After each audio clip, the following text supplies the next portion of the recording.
ನಮಸ್ಕಾರ ಸ್ನೇಹಿತರೆ, ಗಾಯತ್ರಿ ಹಾಬೀಸ್ ಚಾನಲ್ಗೆ ನಿಮಗೆಲ್ಲ ಸ್ವಾಗತ. ಸ್ನೇಹಿತರೆ, ಬಹಳಷ್ಟು ಜನ ನಿಮ್ಮ ಹಲ್ಲಿಗೆ ಸಂಬಂಧಿಸಿದಂತಹ ಸಮಸ್ಯೆಯ ಬಗ್ಗೆ ಕ್ವಶನ್ ಕೇಳಿದ್ರಿ. ಅದಕ್ಕೆ ಡಾಕ್ಟ್ರು ತುಂಬಾ ಚೆನ್ನಾಗಿ ತಿಳಿಸ್ಕೊಟ್ಟಿದ್ದಾರೆ. ಯಾವ ಥರ ಹಲ್ಲನ್ನು ಕೇರ್ ಮಾಡಬೇಕು, ಹೇಗೆಲ್ಲ ಇಟ್ಕೋಬೇಕು, ಹಾಗೆಯೇ ನೀವು ಕೇಳಿರುವಂಥ ಎಲ್ಲ ಪ್ರಶ್ನೆಗೂ ತುಂಬ ಚೆನ್ನಾಗಿ ಉತ್ತರವನ್ನು ಕೊಟ್ಟಿದ್ದಾರೆ. ಹಾಗೆಯೇ ನೀವು ಡಾಕ್ಟ್ರನ್ನ ಕಾಂಟ್ಯಾಕ್ಟ್ ಮಾಡಬೇಕಂದ್ರೆ ನೋಡಿ, ಇಲ್ಲಿ ಕಾಂಟ್ಯಾಕ್ಟ್ ನಂಬರ್ ಕೂಡ ಇದೆ. ಯಾರಾದರೂ ನೀವು ಡಾಕ್ಟ್ರ್ ಹತ್ರ ಹೋಗಬೇಕಂದ್ರೆ ಈ ನಂಬರಿಗೆ ಕಾಂಟ್ಯಾಕ್ಟ್ ಮಾಡಿಕೊಂಡು ಹೋಗ್ಬೋದು. ನೀವು ಕೇಳಿದ ಕೆಲವೊಂದಷ್ಟು ಪ್ರಶ್ನೆಗಳಿಗೆ ಉತ್ತರ ಆಲ್ರೆಡಿ 2 ವಿಡಿಯೋದಲ್ಲಿ ನಿಮಗೆ ಸಿಕ್ಕಿರುತ್ತೆ ಅಂದ್ಕೊಂಡಿರ್ತೀನಿ.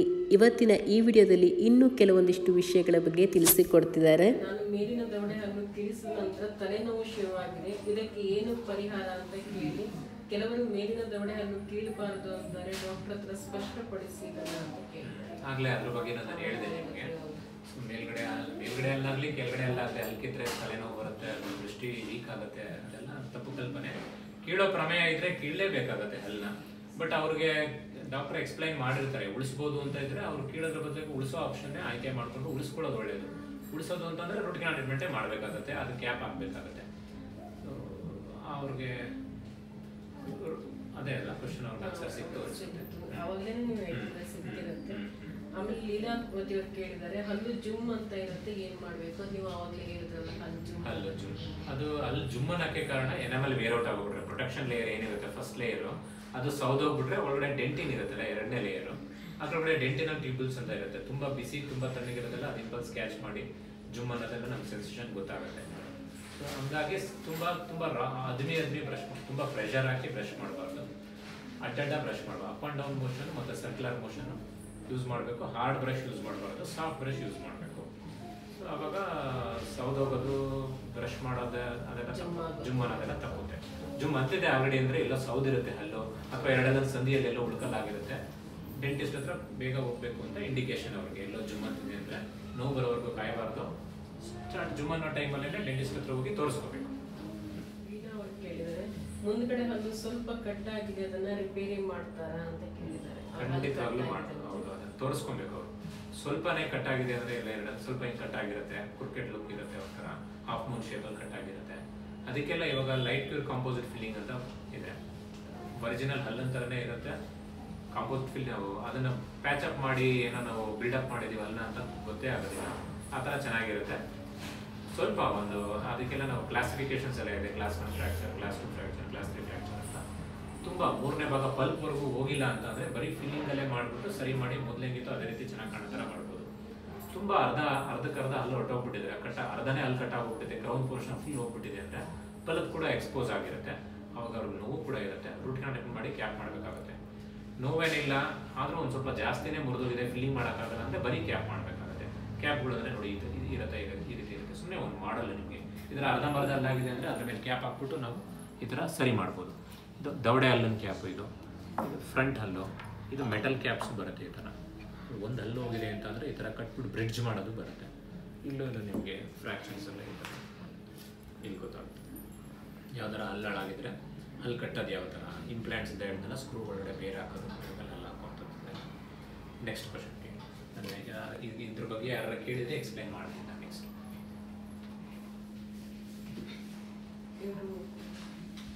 ಚಾರು ಕೇಳಿದ್ದಾರೆ, ಅವರು ಒಸಡಿನ ಮಸಾಜ್ ಹೇಗೆ ಮಾಡೋದು ಅಂತ. ಅದೇ ಒಸಡು ಮಸಾಜ್ ಮಾಡಬೇಕು ಅಂತ ನಾರ್ಮಲ್ ಆಗಿ ಬ್ರಷ್ ಮಾಡಾದ್ಮೇಲೆ ಆ ಬ್ರಿಸಲ್ಸ್ ಇರುತ್ತಲ್ಲ ಅದ್ರೊಳಗಡೆ ಒಸಡು ಮೇಲ್ವರೆಗೂ ಬ್ರಿಸಲ್ಸ್, ಬರೀ ಹಲ್ಲಿಗೆ ಮಾತ್ರ ಬ್ರಷ್ ಮಾಡ್ಕೊಳ್ಳೋದಲ್ಲ, ಸಾಫ್ಟ್ ಬ್ರಿಸಲ್ಸ್ ಇರುತ್ತೆ, ಸಾಫ್ಟ್ ಬ್ರಷ್ ಯೂಸ್ ಮಾಡಬೇಕು ಅಂತ ಹೇಳ್ತಾರೆ. ಒಸಡನ್ನು ಕೂಡ ಮಸಾಜ್ ಮಾಡಬೇಕು. ಸೊ ನೆಕ್ಸ್ಟ್ ಮಾಮೂಲಿ ನಾವು ತುಂಬ ಕೆಲವರಿಗೆಲ್ಲ ಒಸಡು ತೊಂದರೆ ಇದ್ರೆ ಟೂತ್ ಬ್ರಷ್ ಮಾಡಾದ್ಮೇಲೆ ಬರೀ ಬೆರಳು ಚೆನ್ನಾಗಿ ತೊಳ್ಕೊಂಡು ಒಸಡಿಗೆಲ್ಲ ಮಸಾಜ್ ಮಾಡೋದೀವಿ. ಒಳಗಡೆ ಹೊರಗಡೆ 2 ಕಡೆ ಹೀಗೆ ಮಸಾಜ್ ಮಾಡ್ಬೋದು. ಟಂಬು ಮತ್ತು ಒಂದು 4 ಫಿಂಗರ್ ಯೂಸ್ ಮಾಡ್ಕೊಂಡು ಮಸಾಜ್ ಮಾಡ್ಬೋದು. ಏನಾದ್ರು ಸ್ವಲ್ಪ ತೊಂದರೆ ಇದೆ ಅಂತ ಅಂದರೆ ಜೆಲ್ಗಳೆಲ್ಲ ಬರ್ತದೆ, ಗಮ್ ಮಸಾಜಿಂಗ್ ಜೆಲ್ಸ್, ಗಮ್ ಪೇಂಟ್ಸ್ ಎಲ್ಲ ಬರುತ್ತೆ, ಅದನ್ನು ಯೂಸ್ ಮಾಡಿ ಮಸಾಜ್ ಮಾಡ್ಬೋದು. ಹೊರಗಡೆನೂ ಹಾಕಬೇಕು ಅಂತ ಬೆರಳು, ಒಳಗಡೆನೂ ಹಾಕಬೇಕು, ಮಸಾಜ್ ಮಾಡಬೇಕಾಗುತ್ತೆ. ಕೆಳಗಡೆದು ಅಷ್ಟೇ. ಬ್ರಷ್ ಮಾಡಾದ್ಮೇಲೆ ನಾರ್ಮಲಾಗಿ ಒಸಡು ಮಸಾಜ್ ಮಾಡಬೇಕು, ಬ್ರಷಲ್ಲೂ ಮಾಡಬೇಕು, ಕೈಯಲ್ಲೂ ಮಾಡಬೇಕು. ನಾಲ್ಗೆ ಯಾವ ಥರ ನಾವು ಕ್ಲೀನ್ ಮಾಡ್ಕೋತೀವಿ, ಟಂಗ್ ಕ್ಲೀನರ್ ಆಗಲಿ ಅಥವಾ ಬ್ರಷಲ್ಲಾಗಲಿ, ಅದೇ ರೀತಿ ಗಮ್ಸ್ ಕೂಡ ಮಸಾಜ್ ಮಾಡಬೇಕಾಗುತ್ತೆ. ಅದು ಇಂಪಾರ್ಟೆಂಟು. ಓರಲ್ ಹೆಲ್ತ್ ಅಂತ ಅಂದರೆ it includes teeth, gums, tongue, palate, ಇದೆಲ್ಲ ಇದರಿಂದ ಓರಲ್ ಹೆಲ್ತ್ ಅನ್ನೋದು. ಅದೆಲ್ಲ ಒಂಥರ oral health. Oral cavity is the gateway to our body. Oral health ಚೆನ್ನಾಗಿದ್ದರೆ ಜನರಲ್ ಬಾಡಿ ಹೆಲ್ತ್ ಚೆನ್ನಾಗಿರುತ್ತೆ. ಸೊ ಚೆನ್ನಾಗಿ ಆಗೋದು ತಿನ್ನಬೇಕು ಅಂತಂದರೆ ಬಾಯಿ ಚೆನ್ನಾಗಿದ್ರೆ ಚೆನ್ನಾಗಿ ಆಗೋದು ತಿಂತೀವಿ, ಒಳಗಡೆ ಹೋಗೋ ಅದು ಚೆನ್ನಾಗಾಗುತ್ತೆ. ಗೇಟ್ ವೇಟದು ಅವರು ಹೇಗೆ ಬಾಡಿ. ಆಮೇಲೆ ಶಿವಾಜಿ ಏನು ಕೇಳಿದರೆ ಟೀತ್ನ ಬ್ಲ್ಯಾಕ್ ಮಾರ್ಕ್ಸ್ ಇದೆ ಅಂತ ಅವರಿಗೆ ಪರ್ಮನೆಂಟ್ ಆಗಿ ಹೋಗೋದು ಹೇಗೆ ಅಂತ ತಿಳಿಸಿ ಅಂತ. ಕ್ಲೀನಿಂಗ್ ಮಾಡ್ಬೋದು, ನಾರ್ಮಲ್ ಸ್ಕೇಲಿಂಗು. ಅದೇ ಯಾವ ಥರ ಸ್ಟೇನ್ಸು ಅವಾಗಲೇ ಎಕ್ಸ್ಪ್ಲೈನ್ ಮಾಡ್ತಾ ಇದ್ದೀನಿ ನಿಮಗೆ. Whether it's intrinsic stain or extensive stain ಅಂತ ನೋಡಿಕೊಂಡು, ನಾರ್ಮಲ್ ಎಕ್ಸ್ಟೆನ್ಸಿವ್ ಸ್ಟೇನ್ ಅಂದರೆ ನಾರ್ಮಲ್ ಕ್ಲೀನಿಂಗಿಂದನೇ ಹೊರಟೋಗ್ಬಿಡುತ್ತೆ. ಸ್ವಲ್ಪ ಒಳಗಡೆಯಿಂದ ಬಂದಿದೆ ಹಲ್ಲೊಳಗಡೆಯಿಂದ ಅಂತ ಅದು ಬೇರೆ ಬೇರೆ ಥರ ಪ್ರೊಸೀಜರ್ಸ್ ಇದೆ.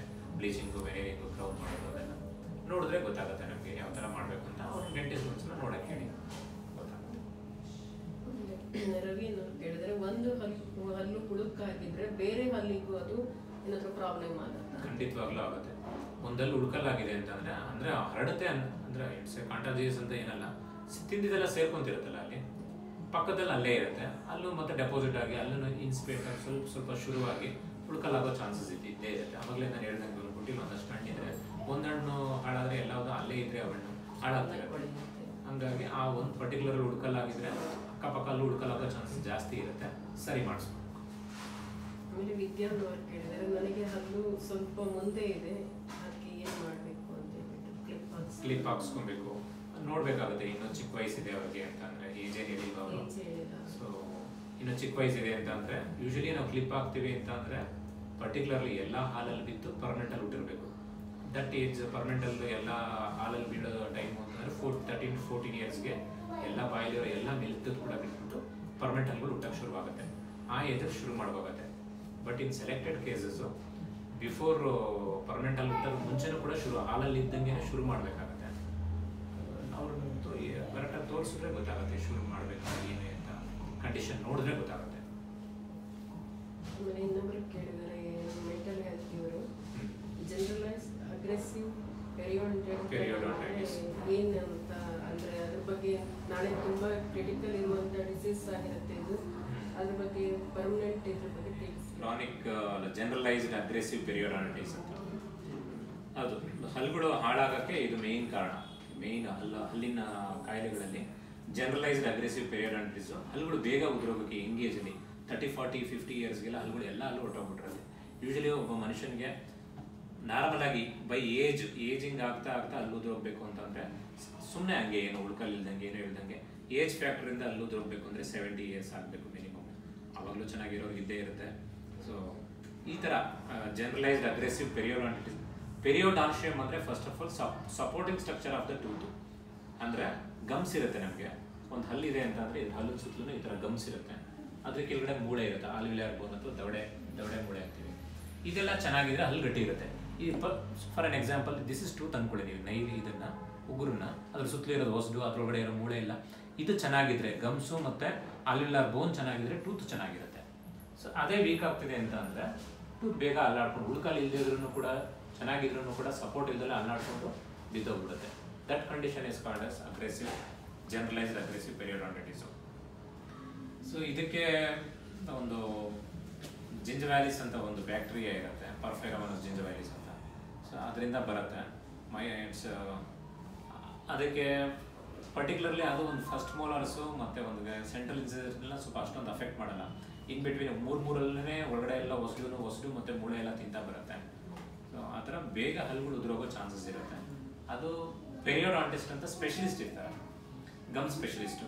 ಅವ್ರು ಸ್ಟಾರ್ಟಿಂಗಲ್ಲೇ ನೋಡಿಕೊಂಡು ಒಂದ್ಸಲ ಜನರಲೈಸ್ಡ್ ಕ್ಲೀನಿಂಗ್ ಮಾಡಿ ಬೇಕು ನೆಸಿಟಿ ಇದೆ ಅಂತಂದರೆ ಮೂಳೆ ಎಲ್ಲ ಒಂದು ಹಲ್ಲಿರಬೇಕು ಅಂದರೆ 4 ವಾಲ್ ಇರುತ್ತೆ. ಅದಕ್ಕೆ 4 ಕಡೆ ವಾಲಲ್ಲೂ ಯಾವ್ದಾರ ಒಂದು ವಾಲೆಲ್ಲ ಹೋಗ್ಬಿಟ್ಟಿದೆ ಅಂದರೆ ವಾಲ್ ಏನಾದರೂ ಹಾಳಾಗಿದ್ರೆ ಅದನ್ನ ಪಾಕೆಟ್ಸ್ ಅಂತೀವಿ. ಪೆರಿಯೋಡಾಂಟಲ್ ಪಾಕೆಟ್ಸ್ ಅಂದ್ರೆ ಖಾಲಿ ಜಾಗ ಇರುತ್ತೆ. ಆ ಮೂಳೆ ಇರಬೇಕಾಗಿರೋ ಜಾಗದಲ್ಲಿ ಸುಮ್ಮನೆ ಹೊಸದಿರುತ್ತೆ. ಅವಾಗ ಒಂದು ಕಡೆ ವೀಕ್ ಇರುತ್ತೆ ಹಲ್ಲುಗಳು. ಅದೇ ರೀತಿ 3-4 ವಾಲೆಲ್ಲ ಅಫೆಕ್ಟ್ ಆಗ್ಬಿಟ್ರೆ ಆಲ್ಮೋಸ್ಟ್ ಅಲ್ಲಿ ಬಿದ್ದೋಗೋ ಸ್ಟೇಜ್ಗೆ ಬಂದ್ಬಿಡುತ್ತೆ. ಆ ಥರ ಮಲ್ಟಿ ವಾಲ್ ಡಿಫೆಕ್ಟ್ ಅಂತ ಅಂತೀವಿ. ಆ ಥರ ಆಗಿ ಪಾಕೆಟ್ಸ್ ಆಗಿ ಪೆರಿಯೋಡಾಂಟಲ್ ತೊಂದರೆ ಆದರೆ ಹಲ್ಲು ಬೇಗ ಹೋಗ್ಬಿಡುತ್ತೆ. ಇದನ್ನು ಸ್ಟಾರ್ಟಿಂಗಲ್ಲೇ ನೋಡ್ಕೋಬೇಕು. ಏನೇನು ಇರುತ್ತೆ ಸಿಂಟಮ್ಸು. ತುಂಬ ಸಿವಿಯರ್ ಬ್ಲೀಡಿಂಗ್ ಇರುತ್ತೆ, ಬ್ಯಾಡ್ ಬ್ರೀತ್ ಇರುತ್ತೆ ಪೇಷಂಟ್ಸ್ಗೆ. ಅವ್ರಿಗೆ ಗೊತ್ತಾಗ್ತಿರುತ್ತೆ ಏನೋ ನನ್ನ ಹಲ್ಲುಗಳು ಅಲ್ಲಾಡ್ತಾ ಇದೆ ಅನಿಸ್ತಾ ಇದೆ, ಆ ಥರ ಎಲ್ಲ ಗೊತ್ತಾಗುತ್ತೆ ಅವ್ರಿಗೆ. ಆ ಸ್ಟೇಜಲ್ಲೇ ಬಿಗಿನಿಂಗ್ ಸ್ಟೇಜಸ್ಸಲ್ಲೇ ತೋರಿಸ್ಕೊಂಡ್ರೆ ನಾರ್ಮಲ್ ಸ್ಕೇಲಿಂಗು, ರೂಟ್ ಸ್ಕೇಲಿಂಗ್ ಎಲ್ಲ ಮಾಡಿ, ಫ್ಲ್ಯಾಪ್ ಸರ್ಜರಿ ಮಾಡಿ, ಬೋನ್ ಗ್ರಾಫ್ಟ್ ಹಾಕಿ ಇನ್ನೊಂದು 10 ವರ್ಷಕ್ಕೆ ಹಲ್ಲು ಗಟ್ಟಿ ಆಗೋ ಥರ ಮಾಡ್ಬೋದು. ಇವಾಗೆಲ್ಲ ಲೇಸರ್ ಥೆರಪಿ ಎಲ್ಲ ಬಂದಿದೆ. ಡ್ರೈನ್ ಹಾಕಿ ಮಾಡುವಂಥದ್ದು ಎಲ್ಲ ಪೆರಿಯೋಡಾಂಟಲ್ ಸರ್ಜರಿಯಲ್ಲಿ ತುಂಬ ಇನೋವೇಷನ್ಸ್ ಎಲ್ಲ ಆಗಿದೆ ಇವಾಗ.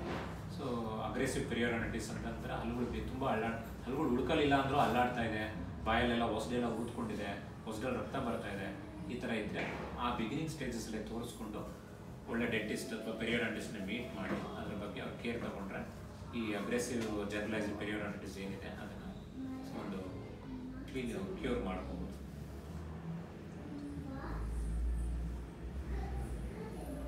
ಆಮೇಲೆ ಮೂರ್ತಿ ಕುಮಾರ್ ಅಂತ ಅವ್ರು ಕೇಳಿದ್ದಾರೆ, ಟೂತ್ ಪೇಸ್ಟ್ ಯಾವುದು ಅಂತ ಹೇಳಿ. ಈ ಥರ ಒಂದು ಪರ್ಟಿಕ್ಯುಲರ್ ಒಂದು ಟೂತ್ ಪೇಸ್ಟ್ ಅಂತ ಹೇಳೋಕ್ಕಾಗೋದಿಲ್ಲ. ಒಂದು ಪೇಷಂಟನ್ನು ನಾವು ಚೆಕ್ ಮಾಡಿದ್ರೆ ಅವ್ರಿಗೆ ಏನು ಬೇಕು, ಕೆಲವರು ತುಂಬ ಹುಡುಕಲಾಗ್ತಿರುತ್ತೆ, ಅವ್ರಿಗೊಂದು ಫ್ಲೋರಿನೇಟೆಡ್ ಟೂತ್ ಪೇಸ್ಟ್ ಕೊಡಬೇಕಾಗುತ್ತೆ. ಕೆಲವರು ತುಂಬ ಹೊಸದು ತೊಂದರೆ ಇರುತ್ತೆ, ತುಂಬ ಬ್ಲೀಡಿಂಗ್ ಇರುತ್ತೆ, ಹೊಸದೆಲ್ಲ ಊದ್ಕೊಂಡಿರುತ್ತೆ, ಅವ್ರಿಗೆ ಗಮ್ ಕೇರ್ಗೆ ಒಂದು ಬೇರೆ ಪೇಸ್ಟ್ ಕೊಡಬೇಕಾಗುತ್ತೆ. ಈ ಥರ ಡಿಪೆಂಡ್ಸ್ ಅಪಾನ್ ಪರ್ಟಿಕ್ಯುಲರ್ ಇಂಡಿವಿಜುವಲ್ಗೆ ಏನು ತೊಂದರೆ ಇದೆ ಅದ್ರ ಮೇಲೆ ಡಿಪೆಂಡ್ ಆಗುತ್ತೆ. ಸೊ ಕನ್ಸಲ್ಟ್ ಮಾಡಿ ಡೆಂಟಿಸ್ಟ್ನ ಕನ್ಸಲ್ಟ್ ಮಾಡಿ ಅವ್ರೊಂದು ಒಪಿನಿಯನ್ ತೊಗೊಂಡು ಅವ್ರ ಮುಖಾಂತರ ಒಂದು ಯಾವ ಪೇಸ್ಟ್ ಅವ್ರಿಗೆ ಸೂಟ್ ಆಗುತ್ತೆ ಕರೆಕ್ಟಾಗಿ ಅದನ್ನು ನೋಡ್ಕೊಂಡು ಬಳಸ್ಕೊಳ್ಳೋದು ಒಳ್ಳೆಯದು. ಆಮೇಲೆ ಪ್ರೇಮಾನಂದ ಅಂತ ಕೇಳಿದರೆ ರೂಟ್ ಕೆನಾಲ್ ಬಗ್ಗೆ ತಿಳಿಸಿಕೊಡಿ. ರೂಟ್ ಕೆನಾಲ್ ಟ್ರೀಟ್ಮೆಂಟ್ ಅಂದರೆ ಉಳ್ಕಲ್ಲಾಗಿ 3ನೇ ಪದರ ಪಲ್ಪ್ ಅಂತೀವಲ್ಲ ಅಲ್ಲಿವರೆಗೂ ಉಳ್ಕು ಹೊಟ್ಟೋಗ್ಬಿಟ್ರೆ ಆ ಜಾಗನ ಕ್ಲೀನ್ ಮಾಡಿ ಅಲ್ಲಿ ಉಳಿಸ್ಬೇಕು ಅಂದಾಗ ಅದನ್ನು ರೂಟ್ ಕೆನಾಲ್ ಟ್ರೀಟ್ಮೆಂಟ್ ಅಂತ ಮಾಡ್ತೀವಿ. ಮಾಮೂಲಿ ಒಳಗಡೆ ರೂಟ್ ಕೆನಾಲ್ ಟ್ರೀಟ್ಮೆಂಟ್ ಅಂದರೆ ಒಂದು ಹಲ್ಲಿಗೆ 2 ಪೋರ್ಷನ್ ಇರುತ್ತೆ, ಕ್ರೌನ್ ಮತ್ತು ರೂಟ್ ಅಂತ. ರೂಟ್ವರೆಗೂ ಉಳ್ಕೋಗ್ಬಿಟ್ಟಿದೆ, ಈ ಥರ ರೂಟ್ ಒಳಗಡೆ ಎಲ್ಲ ಇನ್ಫೆಕ್ಷನ್ ಆಗಿದೆ ಅಂದರೆ ಅದನ್ನೆಲ್ಲ ತೆಗಿಬೇಕು, ಅಥವಾ ಹಲ್ಲೇ ಕಿತ್ತಾಕಬೇಕು. ಹಲ್ಲು ಉಳಿಸ್ಬೇಕು ಅಂದರೆ ಹಲ್ಲೊಳಗಡೆ ರೂಟ್ ಕೆನಾಲ್ಸಲ್ಲಿರೋ ಇನ್ಫೆಕ್ಷನ್ ಎಲ್ಲ ತೆಗಿಬೇಕಾಗುತ್ತೆ. ಅದನ್ನು ನಾವು ಆಕ್ಸೆಸ್ ಒಳಗಡೆ ಹಲ್ಲು ಓಪನ್ ಮಾಡಿಕೊಂಡು ರೂಟ್ವರೆಗೂ ನಮಗೆ ವಿಸಿಬಿಲಿಟಿ ಆಕ್ಸೆಸಿಬಿಲಿಟಿ ಎಲ್ಲ ಮಾಡಿಕೊಂಡು ಕರೆಕ್ಟಾಗಿ ರೂಟ್ ಒಳಗಡೆಯಿಂದ ಈ ಥರ ಫೈಲ್ಸ್ ಎಲ್ಲ ಇಟ್ಟು ಕ್ಲೀನ್ ಮಾಡಿ ರೂಟಲ್ಲಿರೋ ಇನ್ಫೆಕ್ಷನ್ ಎಲ್ಲ ಫುಲ್ಲು ಡ್ರೈನ್ ಔಟ್ ಮಾಡಿದ್ಮೇಲೆ, ಇನ್ಫೆಕ್ಷನ್ ಅಂದರೆ ಪಲ್ಪೈಟಿಸ್ ಅಂತೀವಿ ಅದನ್ನು, ಪಲ್ಪೇನೆ ಇನ್ಫೆಕ್ಷನ್ ಆಗೋಗ್ಬಿಟ್ರೆ pulpitis, inflammation of the pulp is called as pulpitis. ಅದೆಲ್ಲ ತೆಗಿಬೇಕು. ಇಲ್ಲೇ ನಾವು ಏನೇ ಒಂದು ಇನ್ಫೆಕ್ಷನ್ ಆಗಿದೆ ಬಾಡಿಯಲ್ಲಿ ಅಂದರೆ ಅದೆಲ್ಲ ತೆಗೆದ್ಬಿಟ್ಟು ಸರ್ಜರಿ ಮಾಡಿ ಹಾಳಾಗಿರೋದೆಲ್ಲ ತೆಗಿತೀವಲ್ಲ, ಅದೇ ರೀತಿ ಹಲ್ಲು ಒಳಗಡೆ ಇರೋ ಇನ್ಫೆಕ್ಟೆಡ್ ಪಾರ್ಟ್ನ, it is nothing but pulp ಒಂದು ಇನ್ಫೆಕ್ಟೆಡ್ ಪಲ್ಪ್, ಅದನ್ನೆಲ್ಲ ಎಕ್ಸ್ಟ್ರಿಬೇಟ್ ಮಾಡಿ ತೆಗೆದು ಡ್ರೈ ಮಾಡಿ ಅದಕ್ಕೆ ಮತ್ತೆ ಆರ್ಟಿಫಿಷಿಯಲ್ ಫಿಲ್ಲಿಂಗ್ ಮೆಟೀರಿಯಲ್ ಬರುತ್ತೆ, ಘಟಪರ್ಚ ಅಂತ ಬರುತ್ತೆ, ಅದನ್ನು ಹಾಕಿ ಫಿಲ್ ಮಾಡಿ ಅದ್ರ ಮೇಲೆ ಕ್ರೌನ್ ಹಾಕಬೇಕು. So it is called as root canal treatment, ಅದು ಕ್ರೌನಿಂಗ್. ಅವಾಗ ನಮಗೆ ರೂಟ್ ಕೆನಾಲ್ ಟ್ರೀಟ್ಮೆಂಟ್ ಅಂತಂದರೆ ಹಲ್ಲು ಡೆಡ್ ಆಗಿರುತ್ತೆ, but it will be there for the function, ಯಾವಾಗಲೂ ಫಂಕ್ಷನ್ಗೆ ಇರುತ್ತೆ. ಇಲ್ಲ ಹಲ್ಲು ಕಿತ್ತಾಕ್ಬಿಟ್ರೆ ನೋವು ಹೋಗುತ್ತೆ, ಹಲ್ಲು ಹೊರಟೋಗ್ಬಿಡುತ್ತೆ. ಹಲ್ಲು ಉಳಿಬೇಕು ಅಂದಾಗ ಉಳ್ಕಲ್ಲಾಗಿದೆ, ಕೀಳೋ ಸ್ಟೇಜ್ಗೆ ಹೋಗ್ಬಿಟ್ಟಿದೆ, ನನಗೆ ಕೀಳ್ಸೋಕೆ ಇಷ್ಟ ಇಲ್ಲ, ಏನಾದರೂ ಮಾಡಿ ಉಳಿಸಿದ್ರೆ ಅವಾಗ ರೂಟ್ ಕೆನಾಲ್ ಟ್ರೀಟ್ಮೆಂಟ್ ಮಾಡಿ ಕ್ಯಾಪ್ ಹಾಕಿದ್ರೆ ಲೈಫ್ ಲಾಂಗ್ ಹಲ್ಲು ಉಳ್ಕೊಳ್ಳೋಕ್ಕೆ ತೊಂದರೆನೂ ಆಗೋದಿಲ್ಲ. That is called root canal treatment. ತುಂಬ ಉಳ್ಕಲ್ಲಾಗಿ ನೋವು ಬಂದಿದೆ ಅಂದರೆ ರೂಟ್ ಕೆನಾಲ್ ಟ್ರೀಟ್ಮೆಂಟ್ ಮಾಡಬೇಕು. ಅದು ಸ್ವಲ್ಪ ನಾರ್ಮಲ್ ಫಿಲ್ಲಿಂಗಿಂದ ಒಂದು ಸ್ವಲ್ಪ ಲಾಂಗ್ ಪ್ರೊಸೀಜರ್, ಒಂದು 3-4 ಸಲ ಬರಬೇಕಾಗುತ್ತೆ. Single visit root canal treatment ಕೂಡ ಇದೆ, ಡಿಪೆಂಡ್ಸ್. ಕ್ರಾನಿಕ್ ಇನ್ಫೆಕ್ಷನ್ ಇದ್ರೆ ಒಂದು 2-3 ಸಲ ಬರಬೇಕು, ಅಕ್ಯೂಟ್ ಇನ್ಫೆಕ್ಷನ್ ಇದ್ರೆ ಒಂದೇ ಸಲದಲ್ಲಿ ಮುಗಿಸ್ಬೋದು. ಅನಂತರ ಕವಿತಾ ಅವರು ಕೇಳಿದರೆ, ನನ್ನ ಹಲ್ಲು ತುಂಬ ಹುಳುಕು ಹಿಡಿದಿದೆ, ನೋವು ಉಂಟು ಅಂತ. ಹುಳುಕಲ್ಲಾಗಿದೆ, ನೋವಾಗಿದೆ ಅಂದರೆ ಡೆಂಟಿಸ್ಟ್ಗೆ ಆದಷ್ಟು ಬೇಗ ತೋರಿಸೋದು ಒಳ್ಳೇದು. ಅವರು ನೋಡ್ಬಿಟ್ಟು ಏನು ಟ್ರೀಟ್ಮೆಂಟ್ ಮಾಡಬೇಕು ಅದಕ್ಕೆ ನೋಡ್ತಾರೆ. ನಾರ್ಮಲ್ ಫೀಲಿಂಗ ಹಲ್ಲು ಕಿತ್ತಾಕೋ ಸ್ಟೇಜಲ್ಲಿ ಆಗಿದೆಯಾ ಅಥವಾ ಟ್ರೀಟ್ಮೆಂಟ್ ಮಾಡಿ ರೂಟ್ ಕೆನಾಲ್ ಟ್ರೀಟ್ಮೆಂಟ್ ಮಾಡಿ ಕ್ಯಾಪ್ ಮಾಡ್ಬೋದಾ ನೋಡಿದ್ರೆ ಗೊತ್ತಾಗುತ್ತೆ. ಆದಷ್ಟು ಬೇಗ ತೋರ್ಸೋಕೆ ಹೇಳಿ ಅವ್ರಿಗೆ. ಅನಂತರ ಸವಿತಾ ಅವರು ಕೇಳಿದರೆ, ಗಮ್ಸ್ ಪ್ರಾಬ್ಲಮ್ ಬಗ್ಗೆ ತಿಳಿಸಿಕೊಡಿ. ಹೀಗೆ ಗಮ್ಸ್ ಪ್ರಾಬ್ಲಮ್ ಅಂದರೆ ಆಮೇಲೆ ಪೆರಿಯೋಡಾಂಟಿಸ್ ಅಂತ ಹೇಳಿದ್ರೆ ನಾನು, ಗಮ್ ಪ್ರಾಬ್ಲಮ್ ಅಂದರೆ ಹೊಸದಲ್ಲಿ ರಕ್ತ ಬರುತ್ತಿರುತ್ತೆ, ಹೊಸ ಊದ್ಕೊಂಡಿರುತ್ತೆ. ಗಮ್ ಪ್ರಾಬ್ಲಮ್ ಇದೆ ಅಂತ ಅಂದರೆ ಅವ್ರಿಗೆ ಹಲ್ಲುಗಳು ಬೇಗ ವೀಕ್ ಆಗೋಕ್ಕೆ ಶುರುವಾಗುತ್ತೆ. ಗಮ್ ಪ್ರಾಬ್ಲಮ್ ಆಗಬಾರ್ದು ಅಂದರೆ ಡೈಲಿ ಟು ಟೈಮ್ ಬ್ರಷ್ ಮಾಡಿಕೊಂಡು ನೀಟಾಗಿ ಇಟ್ಕೊಬೇಕು. ಆಮೇಲೆ ಸ್ವಾತಿ ಅವರು ಕೇಳಿದರೆ, ಹಲ್ಲು ನೋವು ಉಂಟು, ಅದಕ್ಕೆ ಸಲಹೆ ಕೊಡಿ. So many reasons. ಹಲ್ಲು ನೋವು ಏನಕ್ಕೆ ಬಂದಿತ್ತು ಅಂತ ಫಸ್ಟ್ ನೋಡಬೇಕು. ಉಳ್ಕಲಿಂದ ಬಂದಿದೆಯಾ, ಗಮ್ ಪ್ರಾಬ್ಲಮಿಂದ ನೋವು ಬಂದಿದೆಯಾ, ಅಥವಾ ಏನಾದರೂ ಏಟು ಬಿದ್ದುಬಿಟ್ಟು ನೋವು ಬಂದಿದೆಯಾ, ಆ ಥರ ಏನು ಅಂತ ನೋಡಿದ್ರೆ ಏನು ಟ್ರೀಟ್ಮೆಂಟ್ ಮಾಡ್ಬೋದು ಅಂತ ಗೊತ್ತಾಗುತ್ತೆ. ಆದಷ್ಟು ಬೇಗ ಡೆಂಟಿಸ್ಟ್ನ ಕನ್ಸಲ್ಟ್ ಮಾಡೋಕ್ಕೆ ಹೇಳಿ. ಮಹಾಂತೇಶ್ ಅವರು ಕೇಳಿದರೆ, ಅಕ್ಕ, ನನ್ನ ತಮ್ಮ ಅಡಿಕೆ ಎಲೆ ತಿಂದು ಹಲ್ಲುಗಳು ತುಂಬ ಕಪ್ಪಾಗಿದೆ, ಪ್ರತಿದಿನ ಹಲ್ಲು ಉಜ್ಜಿದರೂ ಕಡಿಮೆ ಆಗಿಲ್ಲ, ಆ್ಯಸಿಡ್ ವಾಶ್ ಮಾಡಿಸಿ ಅಂತ ಕೆಲವರು ಹೇಳ್ತಾ ಇದ್ದಾರೆ, ಅದು ತುಂಬ ಕಾಸ್ಟ್ ಆಗುತ್ತೆ ಅಂತ ಅನಿಸುತ್ತೆ, ಅದರ ಬಗ್ಗೆ ಮಾಹಿತಿ ಕೇಳಿ. ಅದೇನೋ ಆ್ಯಸಿಡ್ ವಾಶ್ ಅಂತ ಏನೋ ಟರ್ಮಿನೇಷನ್ ಏನೋ ಒಂದು ಮಾಡ್ಕೊಂಡಿದ್ದಾರೆ. ಆ್ಯಸಿಡ್ ವಾಶ್ ಥರ ಏನಿಲ್ಲ, ನಾರ್ಮಲ್ ಕ್ಲೀನಿಂಗ್ ಮಾಡ್ತೀವಲ್ಲ, ವಿಳೆದೆಲೆ ಅಡಿಕೆ ಹಾಕೊಂಡೇನೋ ಅಡಿಕೆ ಆಗಿದ್ದಾರೆ, ಆ ಸ್ಟೇನ್ಸ್ ಇದ್ದೇ ಇರುತ್ತೆ. ಕ್ಲೀನ್ ಮಾಡಿದ್ರೆ ನೀಟಾಗೆಲ್ಲ ಸರಿ ಹೋಗುತ್ತೆ. ವಿಳೆದೆಲೆ ಅಡಿಕೆ ಎಲ್ಲ ಹಾಕೊಂಡು ಹೊರಗಡೆಯಿಂದ ಕೂತ್ಕೊಂಡ್ರೆ ಸ್ಟ್ರೈಟ್ ಕ್ಲೀನ್ ಆಗುತ್ತೆ, ಚೆನ್ನಾಗಿ ಕ್ಲೀನ್ ಆಗುತ್ತೆ. ಹೋಗಿ ಡೆಂಟಿಸ್ಟ್ಗೆ ತೋರಿಸ್ಕೊಂಡು ಕ್ಲೀನ್ ಮಾಡಿಸ್ಕೊ. ಆ್ಯಸಿಡ್ ವಾಶ್ ಎಲ್ಲ ಏನೂ ಮಾಡಲ್ಲ, ತುಂಬ ಕಾಸ್ಟ್ಲಿ ಎಲ್ಲ ಏನಾಗಲ್ಲ. ನಾರ್ಮಲ್ ಕ್ಲೀನಿಂಗು ರೀಸನಬಲ್ ರೇಟಲ್ಲೇ ಆಗುತ್ತೆ. ಆಮೇಲೆ ಲಾವಣ್ಯ ಅವ್ರು ಕೇಳಿದ್ದಾರೆ how to make the teeth white, ಅದನ್ನ ಬೆಳೆ ಮಾಡೋದಕ್ಕೆ ಏನು ಮಾಡಬೇಕು ಅಂತ. ತುಂಬ ಅವ್ರಿಗೆ ಮಾಮೂಲಿ ಮೊದಲಿಂದನೂ ನಾನು ಇವಾಗ ಅವಾಗಿಂದ ಹೇಳಿದಂಗೆ ಒಂದು 2-3 ಕ್ವಶನ್ಸ್ಗೆ ವೈಟ್ ಆಗಿದೆ, ಯಾವ ಥರ ಅವ್ರಿಗೆ ಡಿಸ್ಕಲರ್ ಆಗಿದೆ ಅದನ್ನು ನೋಡ್ಕೋಬೇಕು. ಯಾವ ಥರ ಈ ನಾರ್ಮಲ್ ಕ್ಲೀನಿಂಗಲ್ಲೇ ವೈಟ್ ಆದರೂ ಆಗ್ಬಿಡ್ಬೋದು ಅವ್ರಿಗೆ, ಅಥವಾ ತುಂಬ ಇಂಟ್ರೆನ್ಸಿಕ್ ಸ್ಟೇನ್ಸ್ ಇದ್ದರೆ ನಾವು ಬ್ಲೀಚಿಂಗ್ ಏನಾದರೂ ಮಾಡಬೇಕಾಗ್ಬೋದು. ಹೀಗೆ ಪೇಷಂಟ್ನ ಕನ್ಸಲ್ಟೇಷನ್ ಮಾಡಿ ಚೆಕ್ ಮಾಡಿದ್ರೆ ಗೊತ್ತಾಗುತ್ತೆ.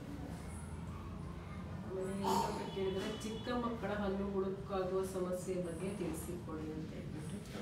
ಇವಾಗ ಚಿಕ್ಕ ಮಕ್ಕಳಿಗೆ ಸ್ವೀಟ್ಸು ಚಾಕ್ಲೇಟ್ಸ್ ಎಲ್ಲ ಜಾಸ್ತಿ ತಿಂತಾ ಇರ್ತಾರೆ, ಸರಿಯಾಗಿ ಬ್ರಷ್ ಮಾಡಲ್ಲ, ಹುಳುಕಲಾಗೋ ಚಾನ್ಸಸ್ ಜಾಸ್ತಿ ಇರುತ್ತೆ. ಸೊ ಆದಷ್ಟು ಸ್ವೀಟ್ಸು ಚಾಕ್ಲೇಟ್ಸ್ ಎಲ್ಲ ಮಕ್ಳಿಗೆ ಅವಾಯ್ಡ್ ಮಾಡಬೇಕು. ಡೈಲಿ 2 ಟೈಮ್ಸ್ ಬ್ರಷ್ ಮಾಡಿಸ್ಬೇಕು. ಅದೊಂದು ನೀಟ್ ಒಂದು ರುಟೀನಾಗೆ ಡೈಲಿ 2 ಟೈಮ್ಸ್ ಬ್ರಷ್ ಮಾಡೋದು ಒಂದು ಹ್ಯಾಬಿಟ್ಟು ಮಕ್ಕಳಲ್ಲಿ ಡೆವಲಪ್ ಮಾಡಿಸಿದ್ರೆ ಉಳ್ಕಲಾಗೋದನ್ನ ನಾವೇ ಅವಾಯ್ಡ್ ಮಾಡ್ಬೋದು. ಮಕ್ಕಳು ಏನೋ ಹಠ ಮಾಡ್ತಾರೆ ಅಂತ ಒಂದು ಚಾಕ್ಲೇಟ್ ಕೊಟ್ಬಿಟ್ಟು ಸುಮ್ಮನೆ ಹಾಕ್ಸ್ಬಿಡೋದು, ಆ ಥರ ಎಲ್ಲ ಮಾಡಿದ್ರೆ ಉಳ್ಕಲ್ಲ ಆಗ್ಬಿಡುತ್ತೆ ಮಕ್ಕಳಿಗೆ. ಆಲ್ರೆಡಿ ಆಗೋಗ್ಬಿಟ್ಟಿದ್ರೆ ಕನ್ಸಲ್ಟ್ ಮಾಡಿಸ್ಬೇಕು ಡೆಂಟಿಸ್ಟ್ನ. ಸ್ವಲ್ಪದ್ರಲ್ಲೇ ಫಿಲ್ಲಿಂಗ್ ಏನಾದರೂ ಮಾಡಿ ಸರಿ ಮಾಡ್ಬೋದು. ಹಾಲಲ್ಗಳಲ್ವ ಹೆಂಗಿದ್ರು ಬಿದ್ದೋಗ್ಬಿಡುತ್ತೆ ಬಿಡು ಅಂತ ನೆಗ್ಲೆಕ್ಟು ಮಾಡಬಾರ್ದು. ಅದರಿಂದ ಪರ್ಮನೆಂಟಲ್ಗೂ ತುಂಬ ತೊಂದರೆ ಆಗೋ ಚಾನ್ಸಸ್ ಇರುತ್ತೆ. ಅಲ್ಲಿ ಬೇಗ ಉದ್ದೋದು, ಹಾಲಲ್ಗಳು ಬೇಗ ಉದ್ರಿದ್ರೂ ತೊಂದರೆನೇ, ಬೀಳೋ ಟೈಮ್ ಬಿದ್ದಿಲ್ಲ ಅಂದ್ರೂ ತೊಂದರೆನೇ. ಪರ್ಮನೆಂಟಲ್ಲಿ ಹುಟ್ಟೋ ಹಲ್ಗಳಿಗೆ ಜಾಗ ಇರೋದಿಲ್ಲ. ಸೊ ಹಂಗಾಗಿ ಹಲ್ಗಳು ಮಕ್ಕಳಿಗೆ ಪರ್ಟಿಕ್ಯುಲರ್ಲಿ ಹಲ್ಲಿನ ಸಮಸ್ಯೆ ಇದೆ ಅಂತಂದರೆ ತುಂಬ ದೊಡ್ಡದಾಗೋಕ್ಕೆ ಮುಂಚೆನೇ ಸ್ವಲ್ಪದರಲ್ಲೇ ತೋರಿಸ್ಕೊಳ್ಳೋದು ಒಳ್ಳೆಯದು.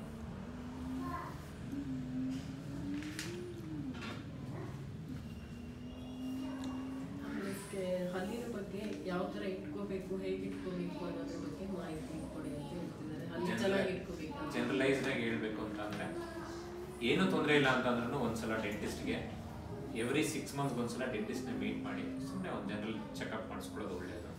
ಡೈಲಿ 2 ಟೈಮ್ಸ್ ಬ್ರಷ್ ಮಾಡೋದು ಒಳ್ಳೆಯದು. Any tooth paste is okay. ಇದನ್ನೇ ಪರ್ಟಿಕ್ಯುಲರಾಗಿ ಯೂಸ್ ಮಾಡಿ, ಈ ಬ್ರ್ಯಾಂಡೇ ಯೂಸ್ ಮಾಡಿ, ಆ ಬ್ರ್ಯಾಂಡೇ ಯೂಸ್ ಮಾಡಿ ಅಂತ ಏನಿಲ್ಲ. ಅನ್ಲೆಸ್ ಅಂತಿಲ್ಲ ಅವ್ರಿಗೆ ಏನಾದರೂ ಪರ್ಟಿಕ್ಯುಲರ್ ಪ್ರಾಬ್ಲಮ್ ಇದೆ, ಡಾಕ್ಟರ್ ಡೆಂಟಿಸ್ಟ್ ಏನಾದರೂ ಒಂದು ಪರ್ಟಿಕ್ಯುಲರ್ ಪೇಸ್ಟ್ ಪ್ರಿಸ್ಕ್ರೈಬ್ ಮಾಡಿದ್ದಾರೆ ಅಂತ ಅಂದರೆ ಮಾತ್ರ ಆ ಪೇಸ್ಟ್ ಯೂಸ್ ಮಾಡಬೇಕು. ಇಲ್ಲಾಂದರೆ ಯಾವ ಪೇಸ್ಟ್ ತೊಂದರೆ ಏನಿಲ್ಲ. ಡೈಲಿ 2 ಟೈಮ್ಸ್ ಬ್ರಷ್ ಮಾಡಬೇಕು.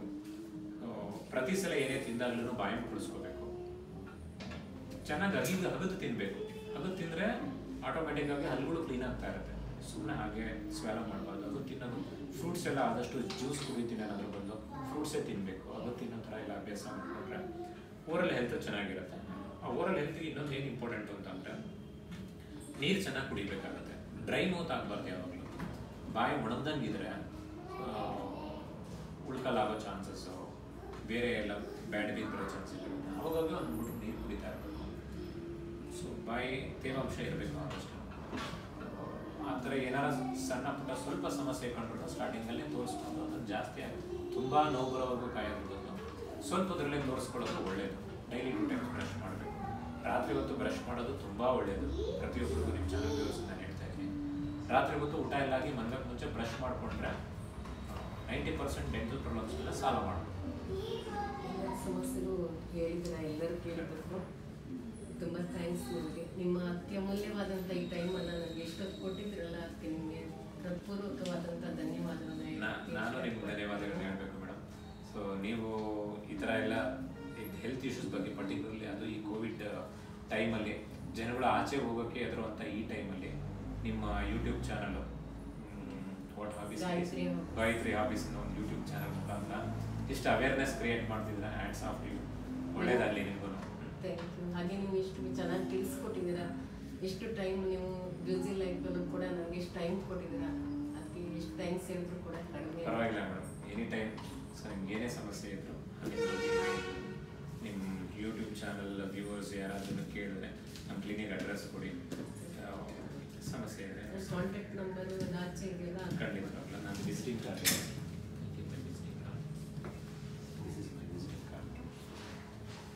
ನಂದು ಮಾಗಡಿ ಕ್ಲಿನಿಕ್ಕು ಅಡ್ರೆಸ್ ಇದೆ. ಎರಡು ಕಡೆ ಅಡ್ರೆಸ್ಸು ಇದೆ. ಸೊ ಮಾಗಡಿಯಲ್ಲಿ ಕ್ಲಿನಿಕ್ ಹೆಸರು ಕಿರಣ್ ಡೆಂಟಲ್ ಕ್ಲಿನಿಕ್ ಅಂತ ಉಲ್ಟಾ ಇದೆ ನೋಡಿ.